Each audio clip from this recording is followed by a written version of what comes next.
Morning student. Periodic table PT ये 11th class का topic है।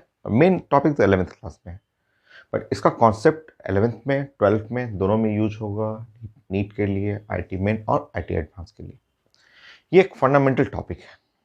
फंडामेंटल टॉपिक केमिस्ट्री के लिए, इनऑर्गेनिक पढ़ने के लिए ये बहुत ज़्यादा इंपॉर्टेंट थ्योरेटिकल टॉपिक है। और फंडामेंटल टॉपिक में जैसे atomic structure, chemical bonding, redox reaction, basic chemistry, वैसे ही पीरियोडिक टेबल है। और हम लोग इसमें डिस्कस करेंगे periodic properties of atom, atom का पीरियोडिक प्रॉपर्टी, जिसमें सबसे पहले हम लोग प्रॉपर्टी डिस्कस करेंगे वो एटॉमिक रेडियस। चलिए, number 1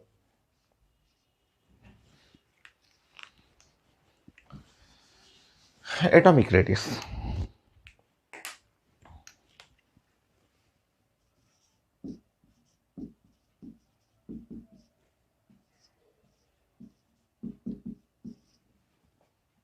are so atomic radius को अरेंज करना, डिफाइन करना, ये हम लोग सीखेंगे। एटॉमिक रेडियस को अरेंज करना कैसे अरेंज करते हैं, एटम का, आयन का, केटायन, एनायन, उसके लिए अरेंजमेंट देखना है। और सबसे पहले डेफिनेशन एटॉमिक रेडियस को डिफाइन करना है। ठीक है, तो पीरियोडिक प्रॉपर्टी में एटॉमिक रेडियस। उसके बाद हम लोग डिस्कस करेंगे ionization energy, electron affinity, electronegativity, lattice energy, hydrogen energy. और जब पीरियोडिक प्रॉपर्टी हो जाएगा तो क्लासिफिकेशन ऑफ एलिमेंट्स डिस्कस कर लेंगे।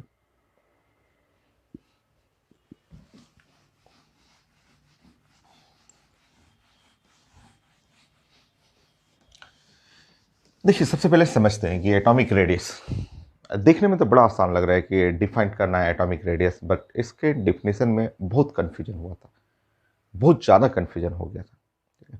कैसे? आप एटॉमिक स्ट्रक्चर आप पढ़े हुए हैं, मान लीजिए आपको सिंपल अगर डिफाइन करना होगा तो सबसे पहले डिफिनेशन ऐसे बनाया गया कि atom atom Rutherford model, Bose model आप पढ़े हुए हैं कि एटम का जो शेप होता है ये स्फेरिकल, ये आप जानते हैं स्फेरिकल शेप होता है। जस्ट लाइक अ फुटबॉल, क्रिकेट बॉल उतना बड़ा नहीं, बहुत छोटा होता है, बट होता तो है स्फेरिकल। एटॉमिक स्ट्रक्चर में रेडियस ऑफ एटम पढ़े हुए हैं, बोर्स मॉडल में नाउ आपने पढ़ा है, रदरफोर्ड मॉडल में ये इसके अंदर सर्कुलर ऑर्बिट होते हैं, ऑर्बिट हो गया। तो सिंपल सा एटॉमिक रेडियस का जो डिफिनीशन, जो पूरे केमिस्ट्री को जो कंट्रोल करता है, जो एसोसिएशन आप जानते हैं IUPAC, आयुपिक जो एसोसिएशन है जो सारे केमिस्ट्री के डिफिनीशन को डिफाइन करना, कांस्टेंट बताना, अरेंजमेंट करना, वो आयुपिक जो international union of pure and applied chemistry. Name भी पढ़ते हैं IUPAC name for complex compound, IUPAC name for organic compound, ये सब हम लोग इन्हीं के एक एसोसिएशन है केमिस्ट्री का, जो सारा कुछ डिफिनीशन, सारे कांस्टेंट का वैल्यू सबको ये लोग एक मीटिंग के थ्रू जस्ट इसको पास करते हैं कि ये हम लोग डिफाइन करेंगे या ये कांस्टेंट रखेंगे। तो एटॉमिक रेडियस का स्टार्टिंग का जो डिफिनीशन बना, स्टार्टिंग में सब साइंटिस्ट लोग पूछे कि हमें एटम का रेडियस डिफाइन करना है। तो सिंपल उन लोग ने अपना मीटिंग बिठाया और मीटिंग बनाने के बाद उन्होंने बताया कि एटम जो है स्फेरिकल शेप होता है, जिसके अंदर सर्कुलर ऑर्बिट है। और सिंपल आप कोई भी एटम का ये आप ऑर्बिट पकड़ लेंगे, ऑर्बिट का मतलब लास्ट ऑर्बिट, ये जो एटम का लास्ट जो वैलेंस ऑर्बिट जो रहेगा उसको ले लीजिएगा और सेंटर से, और ये डिस्टेंस ले लेंगे, ये रेडियस हो गया। तो बड़ा सिंपल सा डिफिनेशन है, बड़ा सिंपल सा। Atom spherical, football, circular orbit है, लास्ट ऑर्बिट ले लेंगे, distance from centre to the last orbit, it defined atomic radius. तो ये बना डिफिनेशन। सही नहीं है, आप सुनते जाइए। शुरुआत में ये डिफिनेशन बनाया गया कि रदरफोर्ड मॉडल या बोस मॉडल, जिन्होंने बोला था कि एटम स्फेरिकल शेप होता है जिसके अंदर सर्कुलर ऑर्बिट रहते हैं, और जो लास्ट ऑर्बिट रहेगा सेंटर से लास्ट ऑर्बिट का डिस्टेंस ले लेंगे, ये आपको एटॉमिक रेडियस हो गया। जब आप बोस मॉडल पढ़ रहे थे, बोस मॉडल का आपने डिफेक्ट पढ़ लिया, डिफेक्ट पढ़ने के बाद आपने याद है कि बोस मॉडल के बाद हम लोग सोमरफेल्ड का एटॉमिक मॉडल पढ़े थे। सोमरफेल्ड के एटॉमिक मॉडल में उन्होंने बताया कि ये जो ऑर्बिट, जो सर्कुलर ऑर्बिट है, वो सर्कुलर ऑर्बिट की जगह साइंस में आगे चल के इलिप्टिकल, तो इलिप्टिकल ऑर्बिट आया था, इलिप्टिकल ऑर्बिट का कॉन्सेप्ट आया था। तो साइंस में बोला गया था कि ऑर्बिट सर्कुलर के साथ साथ ऐसे इलिप्टिकल ऑर्बिट रहेगा। और अगर इलिप्टिकल ऑर्बिट रहेगा, और होता है, ग्रेविटेशन में भी पढ़ना है, जब आप ग्रेविटेशन पढ़ते हैं, सोलर सिस्टम पढ़ते हैं, कैपलर लॉ पढ़ते हैं ग्रेविटेशन में, तो उसमें भी पढ़ते हैं कि earth revolve around the sun in an elliptical path. जैसे कि एटॉमिक स्ट्रक्चर में पढ़ा हुआ आपने कि electron revolve around the nucleus in both and circular and elliptical path. तो बाद में साइंस में जैसे ही आया कि ऑर्बिट सर्कुलर के साथ साथ इलिप्टिकल ऑर्बिट होगा, तब तो बड़ा कंफ्यूजन, तब तो लोग पूछने लगे तब तब कैसे रेडियस बनाएंगे, ये वाला डिस्टेंस अलग है, ये डिस्टेंस अलग है, ये डिस्टेंस अलग है, ये डिस्टेंस अलग है, और ये डिस्टेंस अलग है। अब तो डिफाइन नहीं हो पाएगा। तो जैसे ही प्रॉब्लम हुआ, सब लोग पहुंचा यहाँ पे IUPAC, international union of pure and applied chemistry.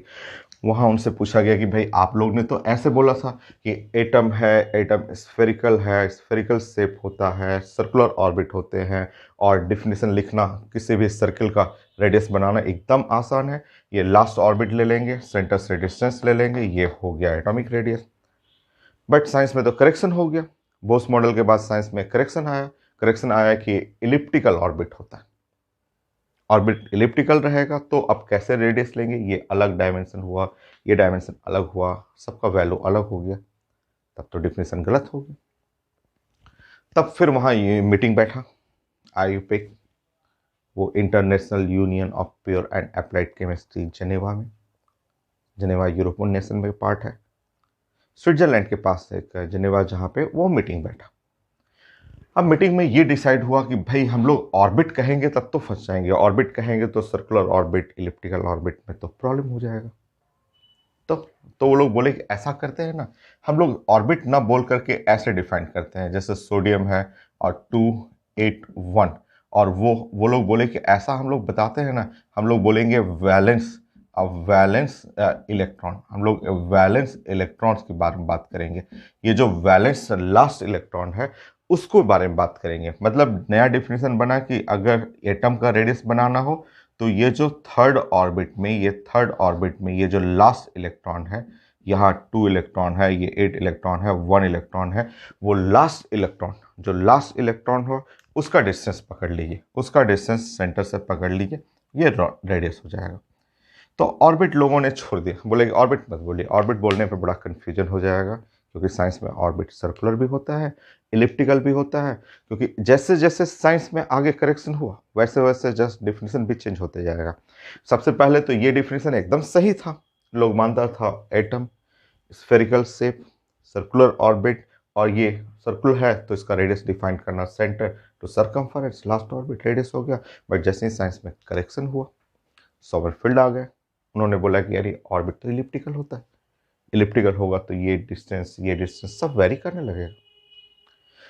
तो जब ये प्रॉब्लम आया ऑर्बिट के लिए कि सर्कुलर इलिप्टिकल, तो साइंटिस्ट लोग वहाँ मीटिंग बिठाया और बोला कि ऐसा करते हैं कि हम लोग जो है वो ऑर्बिट की बात नहीं करेंगे। कोई पूछता है एटॉमिक रेडियस, ये एटॉमिक रेडियस, तो हम लोग बोलेंगे distance from centre to the valence electron, centre से वैलेंस इलेक्ट्रॉन का डिस्टेंस ले लेंगे, ये चलिए हो गया रेडियस। तो बहुत दिन तक ये चला, तब तक पता चला साइंस में आ गए डिब्रोगली, पढ़े हुए, आप जानते हैं डिब्रोगली, डिब्रोगली आके बोले कि अच्छा, ये जो इलेक्ट्रॉन जो देख रहे हैं आप, ये इलेक्ट्रॉन जो आप देख रहे हैं, ये जो बोल रहे हैं 281, ये इलेक्ट्रॉन जो आप यहाँ पे बैठा हुआ लास्ट इलेक्ट्रॉन देख रहे हैं, वो पार्टिकल थोड़ा ना है। वो तो डिब्रोगली आके प्रूफ कर दे कि ये तो इलेक्ट्रॉन जो है वो वेव नेचर दिखाता है, और ऐसे ऐसे वेव करता है, और जब वेव नेचर होगा तो कौन सा डिस्टेंस, ये डिस्टेंस अलग हो गया, ये डिस्टेंस अलग हो गया, ये डिस्टेंस अलग हो गया, तो रेडियस तो वेरी कर जाएगा, क्योंकि इलेक्ट्रॉन तो वेव होता है। तो जैसे जैसे एटॉमिक स्ट्रक्चर पढ़े हुए हैं कि आपने पढ़ा, सबसे पहले रदरफोर्ड मॉडल, उसके बाद बोस मॉडल आए, सोमरफेल्ड आए, उसके बाद डिब्रोगली आ गए, हाइजेनबर्ग आए, अनसर्टेनिटी प्रिंसिपल आया, क्वांटम नंबर आया, सब। तो जैसे जैसे डेफिनेशन, उसी तरह time to time atomic radius change होते रहा। बड़ा कन्फ्यूजन था, रेडियस देखने में कितना छोटा लग रहा है, एटम का रेडियस, एटम का रेडियस डिफाइन कर देंगे, बट हुआ बहुत प्रॉब्लम था इसमें। लोग सोचा कि एकदम सिंपल वे में ऐसे एटम स्फेरिकल शेप है, सर्कुलर ऑर्बिट है, ऐसे डिफाइन कर देंगे, बट इसमें प्रॉब्लम आ गया, सर्कुलर के साथ साथ इलिप्टिकल ऑर्बिट हो गया। फिर साइंस में करेक्शन किया गया कि हम लोग वैलेंस इलेक्ट्रॉन टू सेंटर का डिस्टेंस ले लेंगे, ये रेडियस हो जाएगा। पता चला कि इलेक्ट्रॉन पार्टिकल के साथ साथ वेव नेचर होता है, आप पढ़े हुए हैं, डी ब्रॉगली वेवलेंथ पढ़े हुए हैं, वेवलेंथ कैलकुलेट किए हुए हैं, और जब वेव नेचर करेगा तो ये डिस्टेंस अलग है, ये डिस्टेंस अलग है, ये डिस्टेंस अलग है, फिर कैसे रेडियस डिफाइन करेंगे, बिग प्रॉब्लम। फिर बैठा मीटिंग वहां पे, वही IUPAC जितने भी केमिस्ट्री के करेक्शन है सब वहीं पे होता है, नोबेल प्राइज भी डिसाइड होता है, वही लोग डिसाइड करते हैं केमिस्ट्री के लिए।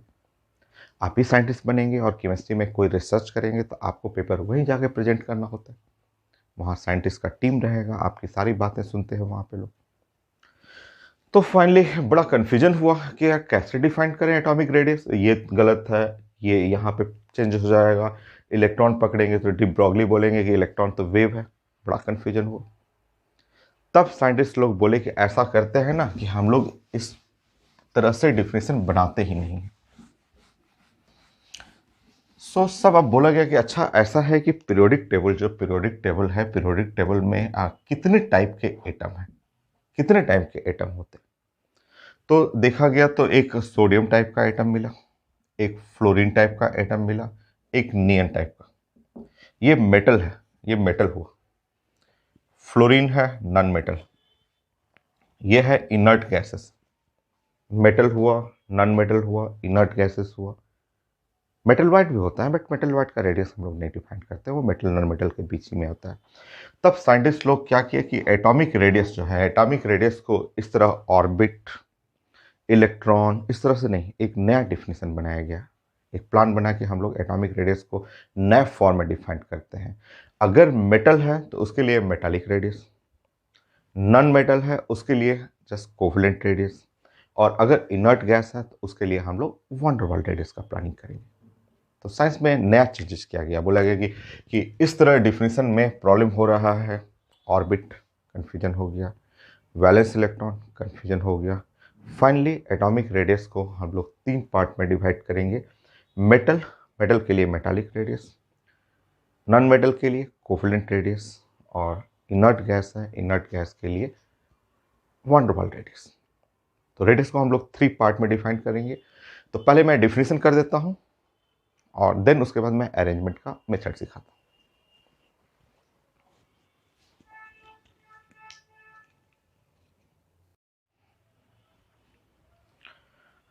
सो हम लोग एटॉमिक रेडियस को 3 डिफरेंट पार्ट में हम लोग डिवाइड कर लेते हैं, और एक मेटालिक रेडियस, कोवलेंट रेडियस और वंडर वाल रेडियस। तो पहले डिफिनेशन हम लोग बनाते हैं। तो नंबर 1, मेटालिक रेडियस।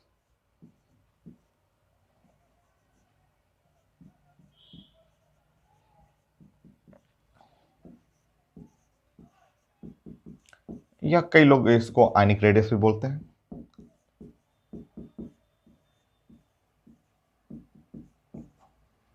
ये यूज करते हैं मेटल के लिए।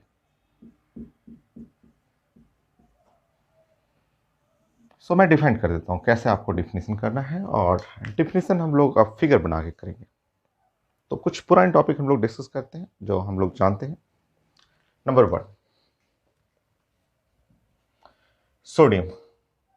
सब हम लोग पढ़ा हुआ है, पहले फोटो इलेक्ट्रिक इफेक्ट टॉपिक में भी हम लोग डिस्कस किए हुए हैं, 9th क्लास का है। सोडियम, सोडियम का इलेक्ट्रॉनिक कॉन्फ़िगरेशन हुआ 2 और 8 और 1, बट ये जो है अनस्टेबल है। क्यों अनस्टेबल है? क्योंकि इसके आउटर मोस्ट में ओनली 1 इलेक्ट्रॉन।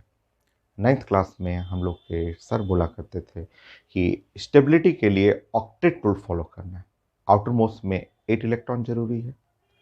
कुछ एटम डुप्लेट रूल फॉलो करते हैं, major atom octet rule follow करते हैं। तो ऑक्टेट रूल के अकॉर्डिंग ये अनस्टेबल है। कैसे स्टेबिलिटी होगा? इजी है। तो अगर आप सोडियम में से एक इलेक्ट्रॉन बाहर निकाल दें, और जैसे ही यहाँ बाहर निकालेंगे तो 2 और 8, अब ये ऑक्टेट रूल कंप्लीट हो गया, और ऑक्टेट रूल कंप्लीट होकर के ये स्टेबल है। अब ये स्टेबल हो। इस तरह अगर आप लैटिस बनाएंगे, लैटिस ऑफ सोडियम, सोडियम का आप ब्लॉक बनाएंगे, लैटिस ऑफ सोडियम, तो सोडियम का लैटिस कुछ इस तरह से मिलेगा आपको।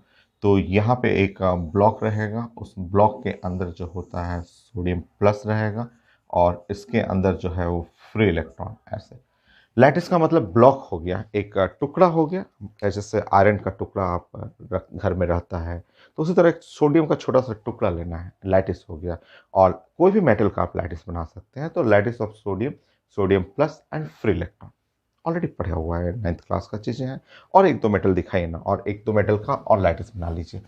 फिर हम लोग डिफिनेशन बनाते हैं मेटालिक रेडियस का ड्राइंग बनाते हुए। तो आप यहाँ पे मैग्नीशियम कर लीजिए, जो आपको पढ़ा हुआ है। यहाँ मैग्नीशियम है, एटॉमिक नंबर 12 हुआ, और ये है 2 8 2, अगेन अनस्टेबल।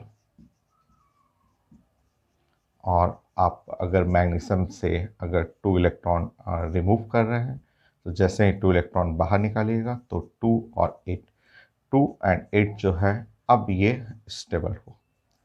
इस तरह हम लोग डिस्कस किए थे कि लैटिस, ये लैटिस ऑफ मैग्नीशियम, मैग्नीशियम का जो आप लैटिस बनाएंगे, तो लैटिस ऑफ मैग्नीशियम में यहाँ पे जो एक मैग्नीशियम का ब्लॉक है, उस ब्लॉक में यहाँ Mg++ रहेगा और साथ में फ्री इलेक्ट्रॉन, ये फ्री इलेक्ट्रॉन, ऐसे ये इलेक्ट्रॉन फ्री रहेगा। नेक्स्ट एल्युमिनियम भी बना लीजिए आप, ऐसे ही एल्युमिनियम का लैटिस आप बना लीजिए। सो एल्युमिनियम जो होता है, इसका एटॉमिक नंबर 13 हुआ और 283, और ये अनस्टेबल है। और जैसे ही एल्युमिनियम से आप 3 इलेक्ट्रॉन रिमूव करेंगे, 1 2 3, तो 2 8 स्टेबल हो गया। इस तरह लैटिस ऑफ एल्युमिनियम अगर आप बनाएंगे, तो यहाँ एल्युमिनियम के ऊपर 3 पॉजिटिव चार्ज हो गया, एल्युमिनियम 1 2 3 हो गया, और 3 इलेक्ट्रॉन, ये इलेक्ट्रॉन 3 इलेक्ट्रॉन हुआ, ये ऐसा। तो लैटिस आप बनाना जानते हैं, कोई भी मेटल का आप लैटिस बना सकते हैं स्टेबिलिटी गेन करने के बाद। ये जो है मेटल के अंदर ये फ्री इलेक्ट्रॉन्स होते हैं, जो हम लोग पढ़े हुए हैं, फोटो इलेक्ट्रिक इफेक्ट टॉपिक में भी पढ़े हुए हैं। ये फ्री इलेक्ट्रॉन्स को हम लोग यहाँ से इमिट करते थे through photoelectric effect, thermionic emission, हम लोग पढ़ा हुआ है सब चीज़ें, ठीक है। क्योंकि हर मेटल जितना भी है अपना लैटिस बनाएगा, तो पहले ज़रूरी है उसका फिगर बनाना, उसके बाद आप रेडियस अपने से डिफाइन कर सकते हैं। फोर्थ पॉइंट फिर से देखेंगे, लैटिस ऑफ सोडियम। सो अगर हम लोग लैटिस ऑफ सोडियम बना रहे हैं,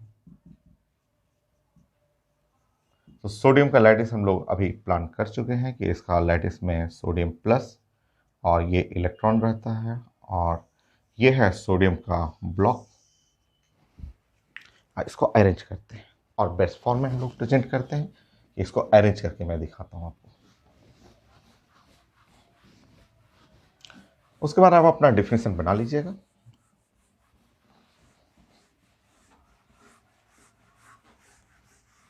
देखिए यहां आपको बनाना है सोडियम प्लस, और यहां बनाना है फ्री इलेक्ट्रॉन, फिर यहां लिखना है सोडियम प्लस और ये फ्री इलेक्ट्रॉन, फिर से यहाँ करना है फ्री इलेक्ट्रॉन और sodium plus, free electron, sodium plus. Again check करिए, यहाँ पे है सोडियम प्लस और फ्री इलेक्ट्रॉन, ये है सोडियम प्लस, ये फ्री इलेक्ट्रॉन हुआ। Now next the free electron, sodium plus, free electron, sodium plus, ऐसा। ये है लैटिस ऑफ सोडियम। थोड़ा हम बॉन्डिंग भी दिखा देते हैं। बॉन्डिंग का मतलब ऐसे दिखा दीजिए आप, 4 लेयर का लैटिस बना लीजिए, ऐसा ऐसा बना लीजिए। सो ये है लैटिस का मतलब ब्लॉक, सोडियम का एक ब्लॉक लाएंगे तो कुछ इस तरह से आपको उसके अंदर बॉन्डिंग दिखेगा, ऐसा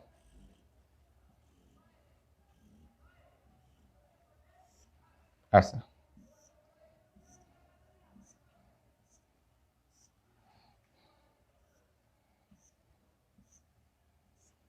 ऐसा बॉन्डिंग देखिएगा।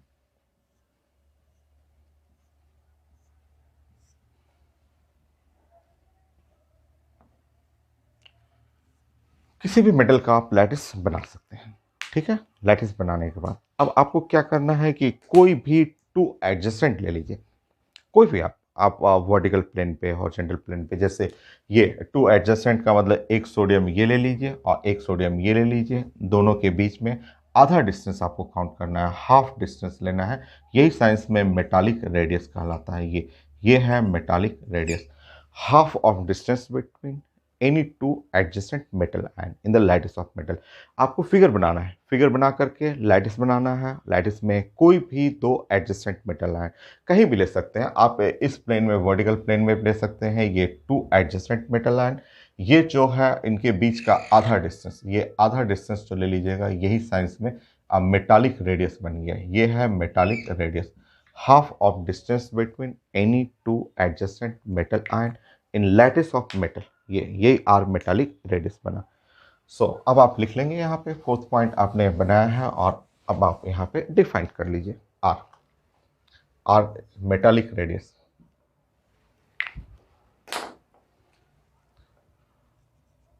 सो metallic radius,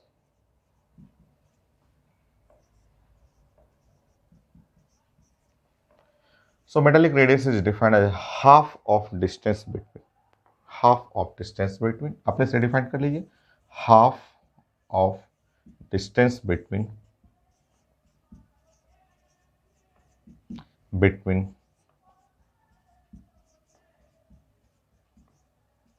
any two metal ion, any two adjacent metal ion, any two adjacent metal ion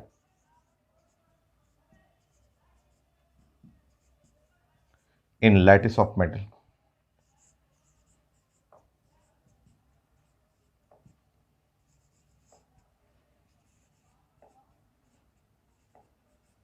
check करिए, half of distance between any two adjacent metal ions in lattice of metal is defined as metallic radius। ये है, तो इस तरह से drawing कर करके आपको डिफाइन करना है, और किसी भी मेटल का तो लैटिस आप बना सकते हैं। नेक्स्ट कुछ और इंफॉर्मेशन, इस लैटिस से कुछ और सीखते हैं हम लोग।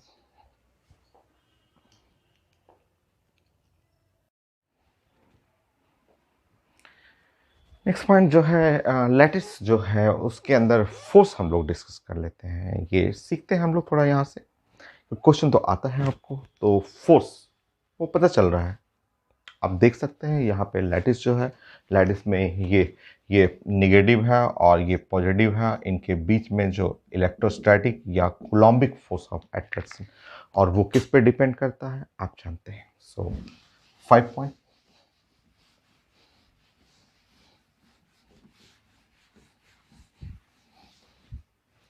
नेक्स्ट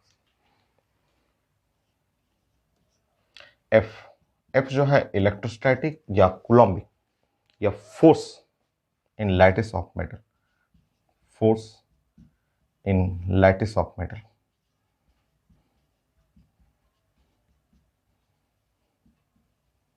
मेटल के लैटिस में फोर्स जो हो, ये फोर्स है इलेक्ट्रोस्टैटिक या कूलम्बिक फोर्स। ये इलेक्ट्रोस्टैटिक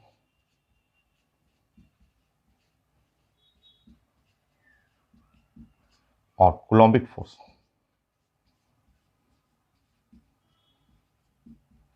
फोर्स ऑफ अट्रैक्शन।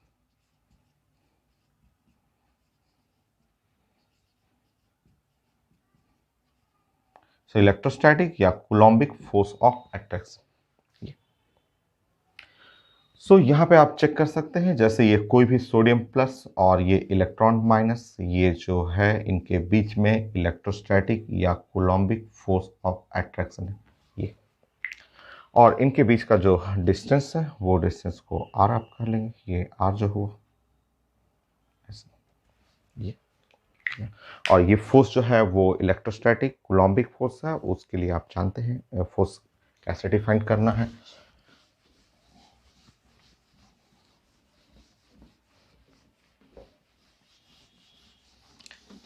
आप पढ़े हुए हैं एटॉमिक स्ट्रक्चर में, बोर्स मॉडल में भी पढ़े हुए हैं, रदरफोर्ड के मॉडल में भी पढ़े हुए हैं, फिजिक्स के यूनिट डायमेंशन में पढ़े हुए हैं कि इलेक्ट्रोस्टैटिक या कूलम्बिक फोर्स जो है वो इक्वल टू जो है आपका 1/4πε0, ये कांस्टेंट टर्म है, और E1 E2 divide by are square. यह है इलेक्ट्रोस्टैटिक या कूलम्बिक फोर्स ऑफ अट्रैक्शन। ये in lattice of metal metallic lattice में, क्योंकि यहाँ इलेक्ट्रोस्टैटिक फोर्स है, ये R is the metallic radius हो गया। एनर्जी चाहिए तो यू नॉट, यू नॉट को आप लैटिस एनर्जी कह सकते हैं। केमिस्ट्री पढ़ रहे हैं तो लैटिस एनर्जी हुआ। फिजिक्स जब पढ़ते हैं तो इसको आप पोटेंशियल एनर्जी बोलते हैं।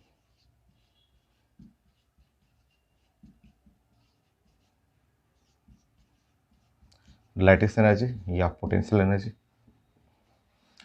सो पोटेंशियल एनर्जी भी यही फॉर्मूला है, वो आर स्क्वायर की जगह आर हो जाता है। तो ये जो फॉर्मूला हुआ पोटेंशियल एनर्जी के लिए, ये आप जानते हैं 1/4 पाई एप्सिलॉन नॉट, और E1 और E2 आर स्क्वायर की जगह आर हो जाएगा। ये लैटिस एनर्जी ये भी लिख सकते हैं प्रोपोर्शनल टू E1 और E2 डिवाइड बाई आर, क्योंकि ये टर्म तो कांस्टेंट ही है। आर जो है वो मेटालिक रेडियस है, क्योंकि आप पढ़ रहे हैं मेटल, मेटल के लिए मेटालिक रेडियस हो गया। E1 जो हुआ चार्ज और E2 ये चार्ज हुआ। इससे आपका जो फोर्स है, क्योंकि जितना स्ट्रांग फोर्स होगा उतना ज़्यादा मेल्टिंग पॉइंट होगा, उतना ज़्यादा बॉइलिंग पॉइंट होगा, उतना ही ज़्यादा लैटिस एनर्जी होगा। तो आता है मेटल के लिए, आप लैटिस बनाए हैं तो उसमें क्वेश्चन आता है आपको अरेंज करने के लिए। सो थोड़ा सा थ्योरेटिकल लेक्चर है, उसके बाद बहुत सारा अरेंजमेंट आपको पढ़ना है। जैसे मेटल में आप सोडियम ले लीजिए, मैग्नीशियम ले लीजिए, एल्युमिनियम आप ले लीजिए और सिलिकॉन ले लीजिए। ये मेटल है, मान लीजिए 4 मेटल है। इन चारों मेटल में मुझे फोर्स का अरेंजमेंट चाहिए। फोर्स, फोर्स का अरेंजमेंट वो है ना, रिजल्ट फॉर्मूला है E1 E2/r² है, उससे भी बना सकते हैं या जनरल नॉलेज से बना सकते हैं। जैसे ये सोडियम है, मैग्नीशियम, एल्युमिनियम, सिलिकॉन, इसमें है 4 में से 3 तो देखा हुआ आपका, 3 आपने हाथ से छुआ भी है, हाथ में आपने लिया भी है। जैसे सिलिकॉन, सिलिकॉन क्या है? सिलिकॉन जो है वो रॉक हुआ, पत्थर है। सब लोग हाथ में जैसे स्टोन टच किए हैं, फील किए हैं स्टोन। एल्युमिनियम, एल्युमिनियम जो है वो घर में कुकवेयर है, प्रेशर कुकर है, कढ़ाई है, बहुत सारा जो खाना बनाने के लिए एल्युमिनियम हम लोग कुकवेयर में यूज करते हैं। ये घर में हम लोग देखे हुए हैं। तो ये तो आपने समझा कि ये रॉक, पत्थर, सिलिकॉन बॉन्डिंग में भी पढ़ा हुआ है। Compound of silicon, silicate, stone, types of stone मैंने बताया था आपको। तो ये है रॉक हुआ, ये कुकवेयर, किचन में बहुत सारा एल्युमिनियम पॉट मिल जाएगा। मैग्नीशियम भी आप टच किए हुए हैं। मैग्नीशियम जो होता है क्रैकर्स में, क्रैकर्स, क्रैकर्स में जो फुलझड़ी होता है, सब लोग फुलझड़ी छोड़ते हैं हम लोग। तो जो रॉड, जो आयरन का पतला सा रॉड रहेगा, उसके ऊपर जो केमिकल लगाया रहता है और उस पर देखते हैं white white white white white type का स्पॉट रहता है, वो वाइट जो स्पॉट जो देख रहे हैं चारों तरफ, वो मैग्नीशियम होता है। उसी को तो जलाते हैं हम लोग, कैंडल लगा के जलाते हैं तो देखते हैं कि एकदम ब्राइट लाइट को इमिट करता है। तो वो ब्राइट लाइट इमिट होता है due to presence of magnesium. तो ये 3 तो टच किया हुआ है आपका। रॉक, रॉक आप पत्थर, पत्थर आप देखे हुए हैं, टच भी किए हुए हैं। कुकवेयर, किचन में सारा पॉट जो है कुकिंग करने वाला, प्रेशर कुकर भी है, एल्युमिनियम का कुकवेयर है। मैग्नीशियम क्रैकर्स में हुआ, क्रैकर्स जो फुलझड़ी सबसे कॉमन क्रैकर्स, जिसके अंदर वाइट वाइट स्पॉट ऊपर में दिखेगा, वो मैग्नीशियम है। सोडियम नहीं देखे हुए हैं। सोडियम आपको फील करना है तो सोडियम जो है घर में फ्रिज में रखा हुआ पनीर या बटर कहिए, फ्रीजर के अंदर रखा हुआ बटर, सॉलिड बटर, उसी टाइप का होता है। Silvery white, soft, light, volatile, एकदम सॉफ्ट रहेगा। हाथ से भी टच ब्रेक करिएगा तो ब्रेक हो जाएगा। तो ये आप देखे नहीं हैं बट आप फील कर सकते हैं, उसी टाइप का होता है। तो अब देखिए, ये 3 तो आप जानते हैं, ये रॉक हुआ, एल्युमिनियम हुआ, ये मैग्नीशियम हुआ और ये सोडियम। अब इन तीनों में जो आप तीनों टच किए हुए हैं, सबसे हार्ड हो गया रॉक, उसके बाद एल्युमिनियम हो गया। मैग्नीशियम है, जो मैग्नीशियम रिबन या मैग्नीशियम क्रैकर्स के ऊपर है, वो नाखून से ऐसे ऐसे रगड़िएगा तो सब निकलने लगेगा, सारा क्रैकर्स से मैग्नीशियम निकलना शुरू हो जाता है। और सोडियम तो मैंने बताया कि सॉफ्ट है, इसको फिंगर से भी कट करिएगा, कट हो जाता है। तो ऐसे भी जनरल नॉलेज से भी बना सकते हैं कि सबसे ज़्यादा फोर्स या हार्डनेस सबसे ज़्यादा सिलिकॉन हो गया, एल्युमिनियम हो गया, फिर उसके बाद मैग्नीशियम हो गया, सोडियम हो गया। इस तरह से भी अरेंज कर सकते हैं आप। ये हो गया। दूसरा है कि आप साइंस को यूज कर लीजिए। चलिए साइंस को यूज करके दिखा देता हूं मैं आपको।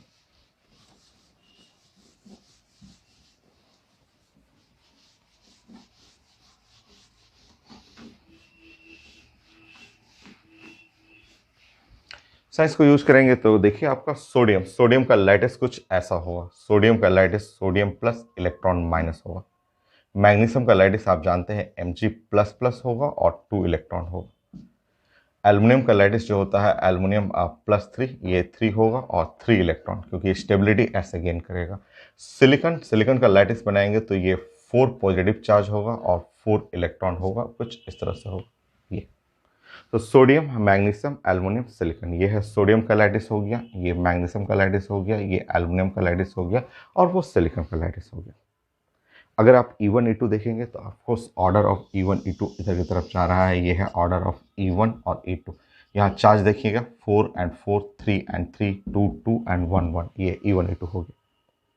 रेडियस इधर जाएगा, क्योंकि आप अगर पीरियोडिक टेबल हम लोग आगे डिस्कस करेंगे और पहले भी हम लोग एटॉमिक स्ट्रक्चर में आइसो इलेक्ट्रॉनिक मैंने पढ़ाया था कि अगर ये सोडियम है, मैग्नीशियम है, एल्युमिनियम हुआ और सिलिकॉन हुआ, सिलिकॉन के बाद फास्फोरस है, सल्फर है, क्लोरीन है, आर्गन है, तो साइंस का रूल है कि रेडियस इस साइड जाता है, ऐसे पीरियोडिक टेबल में रेडियस ऐसे जाता है। तो बताइए E1 E2 उधर गया, ये जो सोडियम, मैग्नीशियम, एल्युमिनियम, सिलिकॉन का रेडियस ऐसे जाएगा, इस तरह से जाएगा, ऐसे रेडियस जाएगा।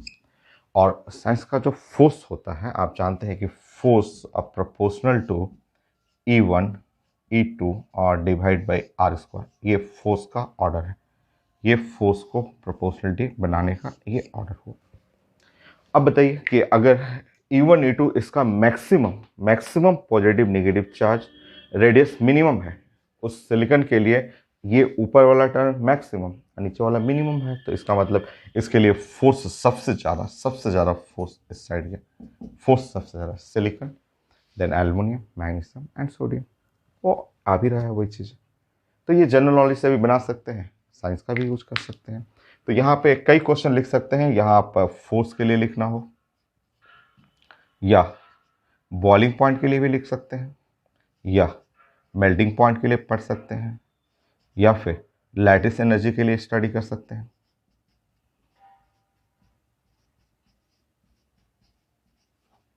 या डेंसिटी के लिए भी, इसमें डेंसिटी भी अरेंज कर सकते हैं, क्योंकि सिलिकॉन सबसे हार्ड है तो डेंसिटी भी अरेंज कर सकते हैं। तो इन सारे क्वेश्चन का अरेंजमेंट जो होगा सबसे ज़्यादा इन सारे क्वेश्चन में लीड करेगा सिलिकॉन, देन उसके बाद एल्युमिनियम, उसके बाद मैग्नीशियम और उसके बाद सोडियम। तो आप जनरल नॉलेज से आप जो टच किए हो उससे भी फिल कर सकते हैं, उससे भी अरेंज कर सकते हैं, साइंस का भी हेल्प ले सकते हैं। मेटल है, मेटल का मेटालिक रेडियस लैटिस बना लीजिए। फोर्स देख लीजिए, इलेक्ट्रोस्टैटिक कूलम्बिक फोर्स रेडियस, उसके हेल्प से आप बना सकते हैं। ग्रुप से ले लीजिए ना, ग्रुप से भी आप स्टडी कर लीजिए।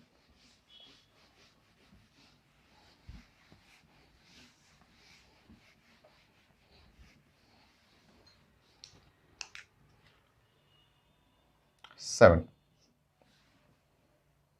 1A, 1A group, 1A group alkali metal,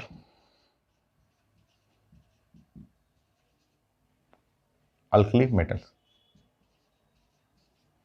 इसमें होता है lithium, sodium, potassium, rubidium, caesium. Francium radio active है, फ्रेंसियम छोड़ दीजिए, फ्रेंसियम का हम लोग अलग केमिस्ट्री पढ़ेंगे। तो इनका लैटिस, अब इनका लैटिस बना के देखिए। कोई एक तो जानते ही हैं, जब सोडियम का लैटिस बनाना जानते हैं कि सोडियम का लैटिस ऐसे बनता है और ये इस तरह रहेगा। एग्जैक्टली सेम, सारे लोग इसी एक ग्रुप के हैं तो एक जैसा ही लैटिस बनाएंगे। एक ग्रुप के हैं तो एक जैसा लैटिस बनाना है।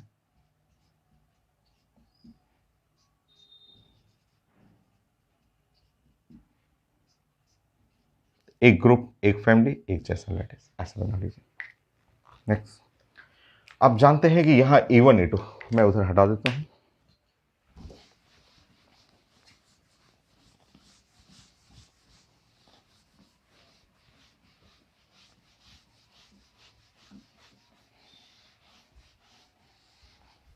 देखिए यहाँ पे E1 E2, सो E1 E2 1 1 1 1 1 1 1 1 1 1, E1 E2 तो कांस्टेंट है। और रेडियस, आप रेडियस में जानते हैं कि नीचे की तरफ जाएंगे तो रेडियस रेडियस जो है वो ग्रुप में नीचे की तरफ बढ़ता है। ये आप ऐसे जानते भी हैं कि लिथियम ऐसे छोटा है तो सोडियम थोड़ा बड़ा हुआ, पोटेशियम और बड़ा हुआ, रुबिडियम और बड़ा हुआ, और सीजियम काफ़ी बड़ा हुआ। तो रेडियस का ऑर्डर नीचे गया। चार्ज कांस्टेंट है E1 E2 E1 E2 E1 E2 E1 E2 E1 E2। तो रेडियस नीचे गया तो इसका मतलब देखिए फोर्स फोर्स ऊपर जाएगा ऐसे। तो ये है फोर्स का ऑर्डर। और जैसे फोर्स जाएगा, इस क्वेश्चन में बॉइलिंग पॉइंट कर सकते हैं, मेल्टिंग पॉइंट कर सकते हैं, लाइट डेंसिटी नहीं, डेंसिटी एस ब्लॉक का अलग होता है, उसका डेंसिटी का पैटर्न हम लोग इनऑर्गेनिक में पढ़ेंगे, ये अलग है डेंसिटी। बाकी चार ऑर्डर रहेगा, सेम रहेगा। तो चार ऑर्डर में आप लिख सकते हैं जो फोर्स, लिथियम सोडियम, यहाँ लिथियम लिख सकते हैं, सोडियम, पोटेशियम, रुबिडियम और सीजियम, ये ऑर्डर ऐसा। नेक्स्ट 2A ग्रुप कर लीजिए, अल्कलाइन अर्थ मेटल कर लेते हैं।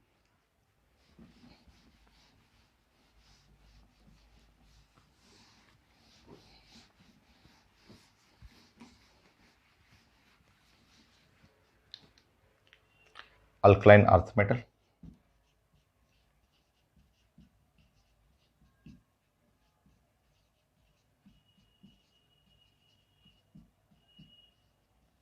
अल्कलाइन अर्थ मेटल जिसके अंदर आएगा बेरिलियम, मैग्नीशियम, कैल्शियम, स्ट्रैंशियम, बेरियम, यह है अल्कलाइन अर्थ मेटल को। चेक करिए। तो बेरिलियम, बेरिलियम में हुआ बेरिलियम प्लस प्लस और यहाँ पे 2 इलेक्ट्रॉन। मैग्नीशियम के लिए बनाएंगे तो मैग्नीशियम का लैटिस बनेगा Mg plus plus 2 electron. Calcium का लैटिस सेम सेम एक जैसा ही सारा लैटिस बनेगा 2 इलेक्ट्रॉन। नाउ स्ट्रैंशियम, स्ट्रैंशियम का लैटिस सेम 2 इलेक्ट्रॉन। यहाँ पे बेरियम भी सेम रहेगा और इसके नीचे भी रेडियम है, बट वो रेडियो एक्टिव है, रेडियो एक्टिव हम लोग नहीं लेंगे। नीचे की तरफ जाएंगे तो साइज बढ़ेगा, नीचे की तरफ जाने पे ऐसे साइज बढ़ते जाएगा। आप जानते हैं कि नीचे जैसे जैसे ग्रुप में नीचे जाएंगे साइज बढ़ेगा ऐसे। तो रेडियस, जो रेडियस का ऑर्डर है वो नीचे की तरफ जाएगा। ये रेडियस का ऑर्डर कुछ ऐसा रहेगा, रेडियस का ऑर्डर। रेडियस के उल्टा आप देखिएगा, चार्ज सब में कांस्टेंट है, E1 E2 E1 E2 E1 E2 E1 E2 E1 E2 सब में कांस्टेंट है। और रेडियस के उल्टा आप बनाएंगे तो फोर्स आएगा, और फोर्स का ऑर्डर कुछ इस टाइप से होगा। ये फोर्स का पैटर्न ऊपर भेजना है। इस तरह आप अरेंज कर लीजिएगा, force, boiling point, melting point, lattice energy, beryllium lead करेगा। तो इस तरह मेटल का जो आप रेडियस बना रहे हैं उसके हेल्प से आप force, melting point, boiling point भी अरेंज कर सकते हैं।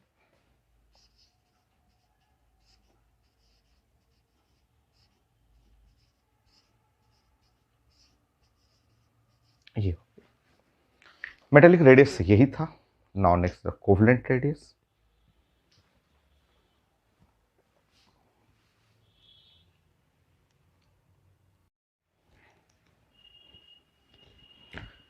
नेक्स्ट है the covalent radius. Second point, covalent radius.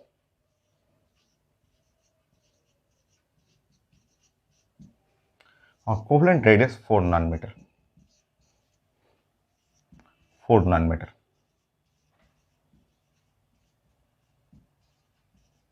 तो नॉन मेटल्स के लिए हमने कोवलेंट रेडियस पढ़ना। चलिए प्लानिंग करते हैं नॉन मेटल के लिए स्टेप बाय स्टेप। जैसे ये नॉन मेटल में नंबर 1, मान लीजिए मैं फ्लोरीन के लिए प्लान कर रहा हूं कि ये F4 फ्लोरीन।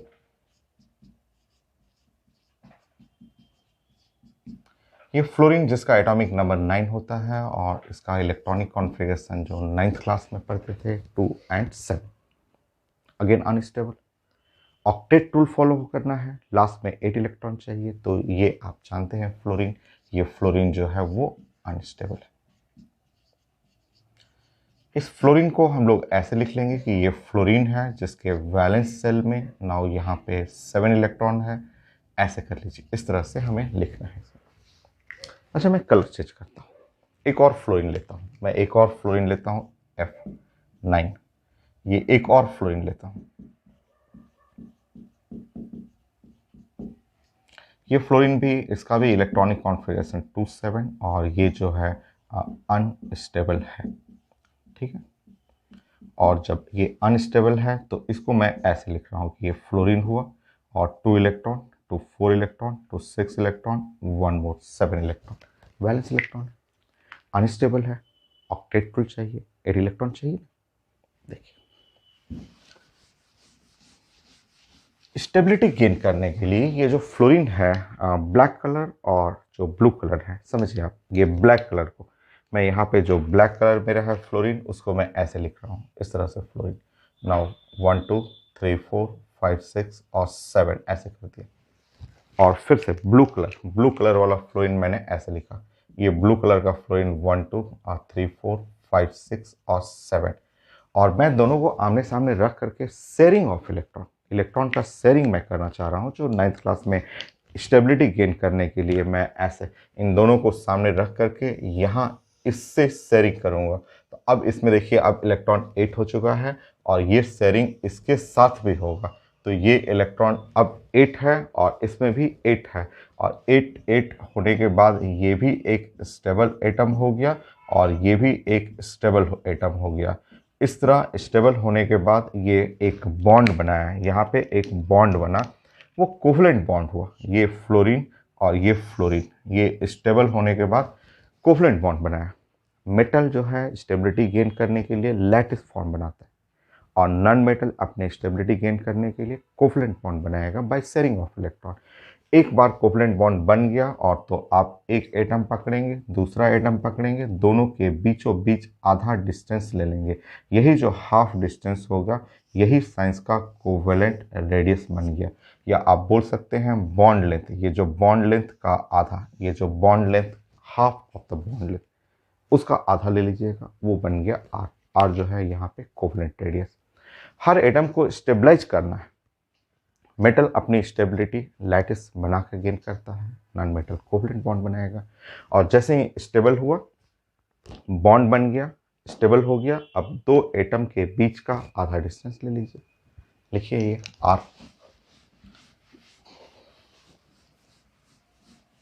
Covalent radius. तो जो आप फिगर में आर देख रहे हैं, आर है covalent radius.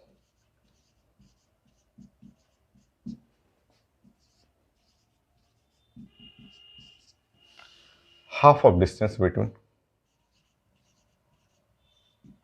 Half of distance between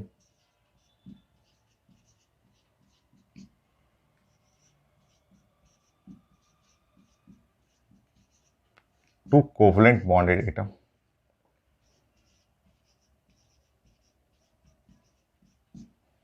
bonded atom.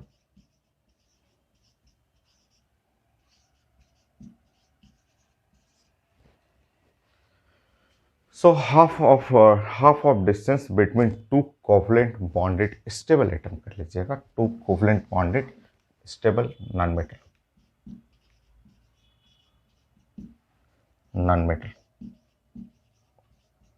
तो स्टेबल हो गया, two covalent bonded stable non metal, दो नॉन मेटल्स हैं स्टेबल हो गए और उनमें जो कोवलेंट बॉन्ड आ गया उनका हाफ डिस्टेंस ले लीजिए, या आप बोल सकते हैं हाफ ऑफ बॉन्ड लेंथ भी बोल सकते हैं, half of bond length, half of bond length भी कह सकते हैं इसको।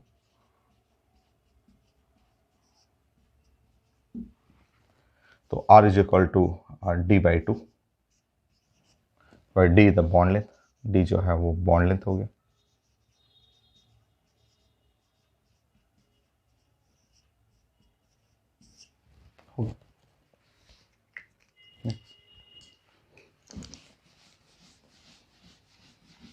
इसमें भी हम लोग पढ़ लेते हैं कि नॉन मेटल में जो फोर्स हुआ उसके बारे में प्लानिंग कर देते हैं, कि नॉन मेटल तो बहुत कम है ना साइंस में। So second point, for non metal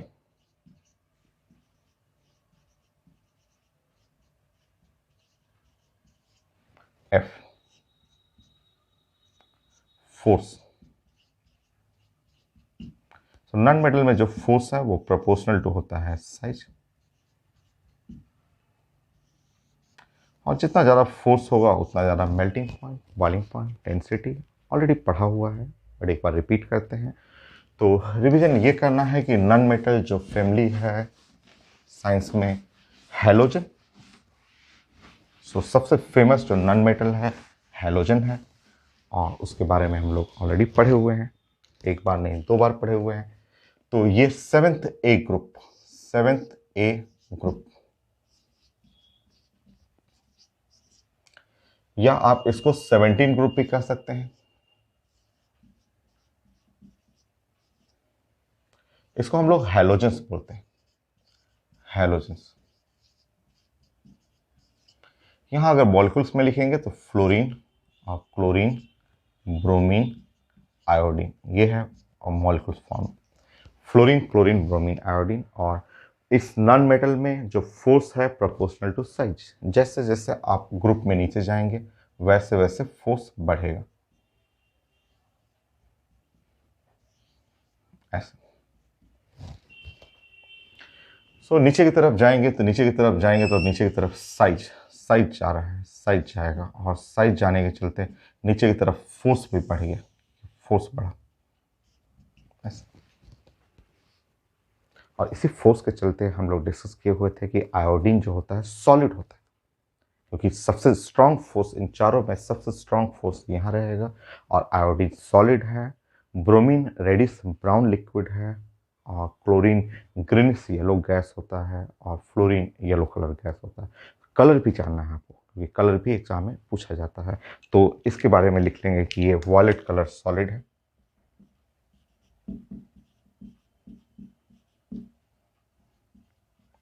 violet colour solid. Bromine जो है रेडिश ब्राउन लिक्विड,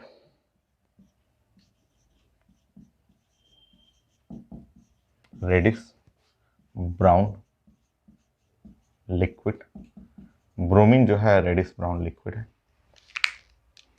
क्लोरीन जो है greenish yellow gas, greenish yellow gas.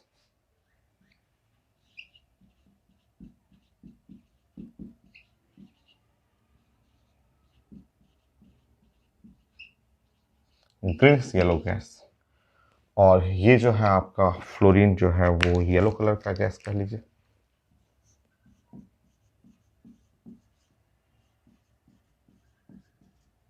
Yellow colour का गैस। तो ये फोर्स के चलते, स्ट्रॉन्ग फोर्स के चलते सॉलिड हो गया, ये लिक्विड हो गया, ये गैस और गैस हुआ। इस तरह आप यहाँ पे अरेंज कर सकते हैं, और अरेंज करके ऐसे लिख लीजिएगा कि अगर आपको ऑर्डर पढ़ना है फोर्स का, या फिर पढ़ना है बॉइलिंग पॉइंट का, या फिर पढ़ना हो मेल्टिंग पॉइंट का, या फिर पढ़ना हो डेंसिटी का भी, सॉलिड का डेंसिटी ज़्यादा होगा, या आप लैटिस एनर्जी, ऐसा तो लैटिस एनर्जी मेटल के लिए होता है, बट यहाँ भी सॉलिड है तो लैटिस एनर्जी ज़्यादा होगा, तो लैटिस एनर्जी, एनर्जी का भी पढ़ सकते हैं। तो चारों ऑर्डर जो लिखना होगा उसमें सबसे ज़्यादा लीड करेगा आयोडीन, ब्रोमीन, क्लोरीन और फ्लोरीन, ये है ऑर्डर। हम लोग पहले भी पढ़ा हुआ 2 बार, थर्ड टाइम पढ़ रहे हैं, आगे भी 4-5 बार आएगा ये। तो नॉन मेटल के लिए जो फोर्स है, और फोर्स जिधर ज़्यादा जाएगा तो उधर melting point, boiling point, density, lattice energy सब जाएगा उसी तरह। नेक्स्ट रेडियस में वंडरवॉल रेडियस।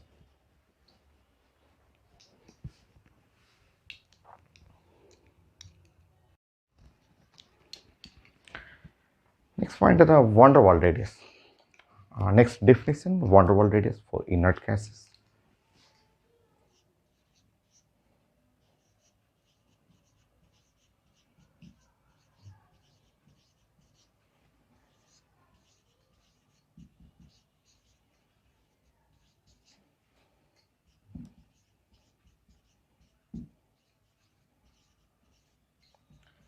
नेक्स्ट था van der Waals radius for inert gases.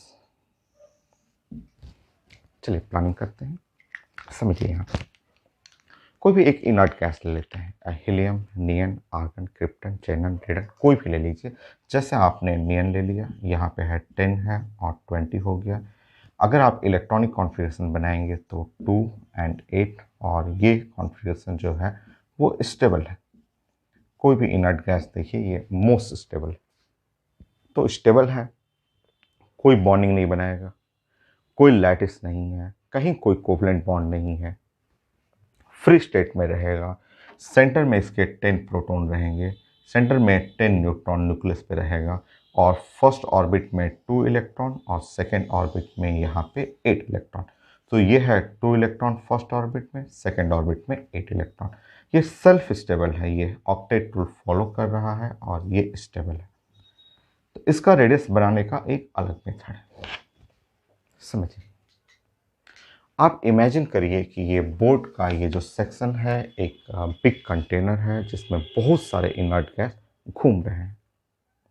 इसमें से 1 नियन एटम पे आप वर्क करिए, 1 और नियन एटम, एक नियन एटम आप यहाँ पे ले लीजिए, उसको ऐसे प्रेजेंट करेंगे।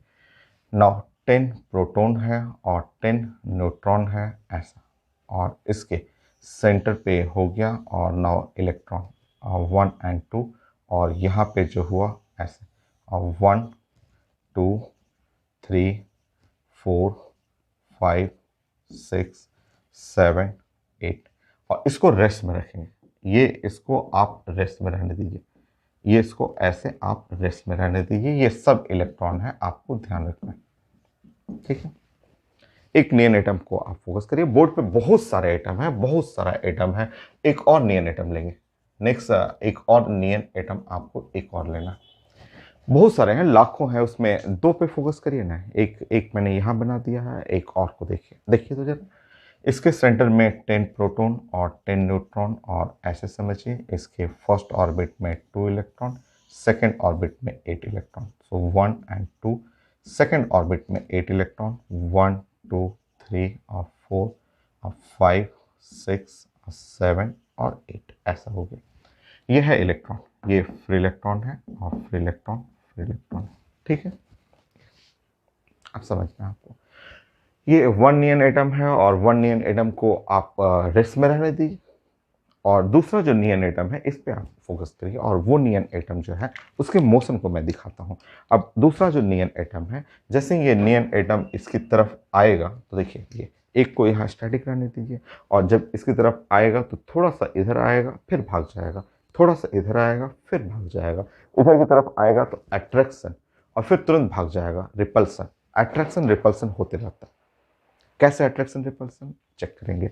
मान लीजिए रेड कलर से मैं दिखा रहा हूं, तो ये इलेक्ट्रॉन और ये सेंटर का प्रोटॉन, ये जो वैलेंस इलेक्ट्रॉन है सेंटर का प्रोटॉन, ये जो इलेक्ट्रॉन है वो सेंटर के प्रोटॉन से इधर की तरफ देखेंगे तो ये अट्रैक्शन फोर्स काम करता है।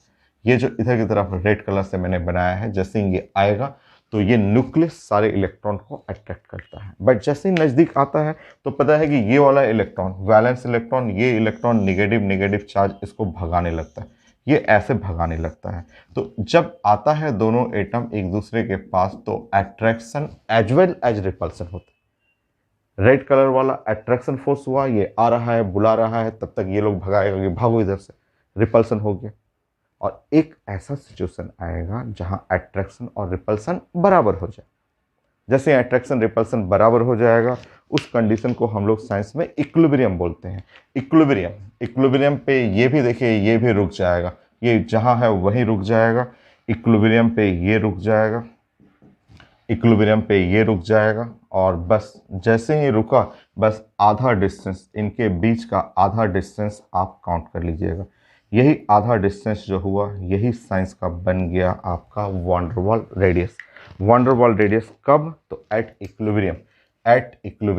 इक्विलिब्रियम कब आएगा? तो इक्विलिब्रियम के लिए अट्रैक्शन फोर्स रिपल्सन फोर्स बराबर होना चाहिए। तो इस साइड जो हुआ ये रेड कलर का, ये फोर्स हुआ अट्रैक्शन फोर्स, और ये ग्रीन कलर वाला उस साइड जो ग्रीन कलर देख रहे हैं, ये है रिपल्सन फोर्स।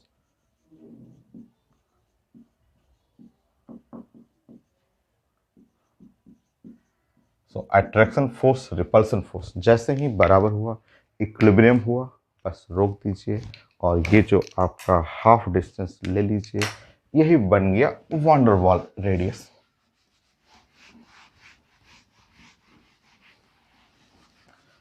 ये जो आर हो गया वान डेर वाल रेडियस। लिखिए half of distance between, half of distance between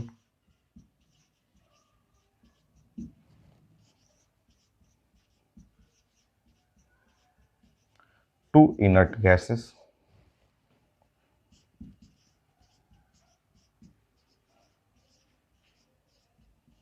at equilibrium।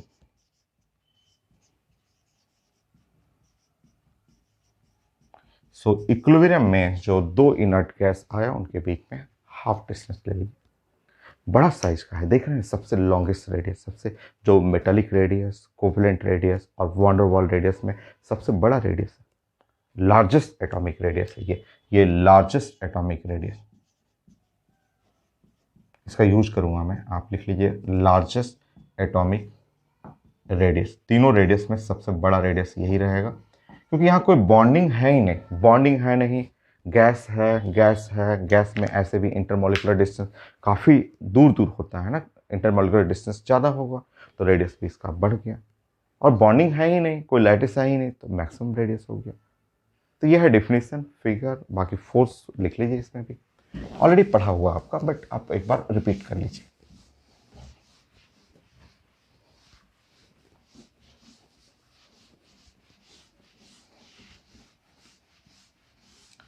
Inert gases के लिए बना लीजिए, फॉर इनर्ट गैसेस।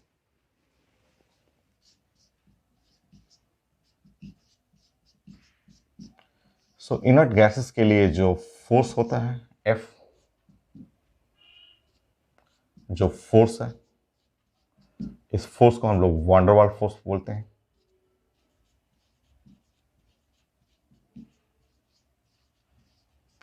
ऑलरेडी पढ़ा हुआ है van der Waals force, chemical bonding आप जानते हैं, और ये फोर्स डिपेंड करता है सिर्फ एक फैक्टर, और वो फैक्टर है साइज। और इनर्ट गैस तो एक ही तो फैमिली है इनर्ट गैस का, डिफाइन कर लीजिए, उसको अरेंज कर लेते हैं। तो पीरियोडिक टेबल का ये 0 ग्रुप,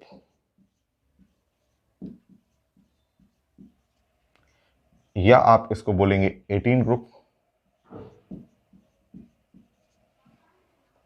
या आप बोलेंगे इनर्ट गैसेस।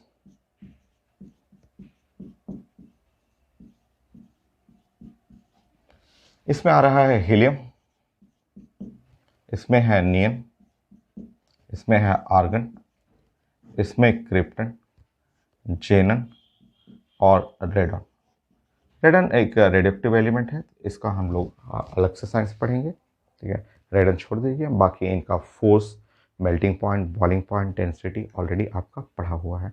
आप जानते हैं कि हीलियम जो है वो गैस है, छोटा रहेगा, नियन थोड़ा सा बड़ा रहेगा, आर्गन और बड़ा हुआ, क्रिप्टन थोड़ा सा और बड़ा, और जेनन काफ़ी बड़ा, ऐसे रहेगा इस तरह से।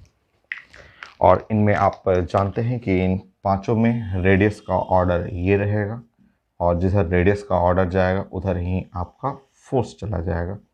बाकी फोर्स है तो melting point, boiling point, density भी लिख सकते हैं। तो ऑलरेडी आपको केमिकल बॉन्डिंग में हाइड्रोजन बॉन्ड के जस्ट बाद आप पढ़े हुए हैं वान डेर वाल फोर्स, ऑलरेडी पढ़ा हुआ है, आगे भी कई बार रिपीट होगा। तो फोर्स है, या मेल्टिंग पॉइंट हुआ, या अरेंज करना है बॉइलिंग पॉइंट के लिए, या अरेंज करना है आपका डेंसिटी के लिए। तो इन सारे क्वेश्चन में आंसर होगा xenon, then krypton, then argon, neon and helium. ये है ऑर्डर।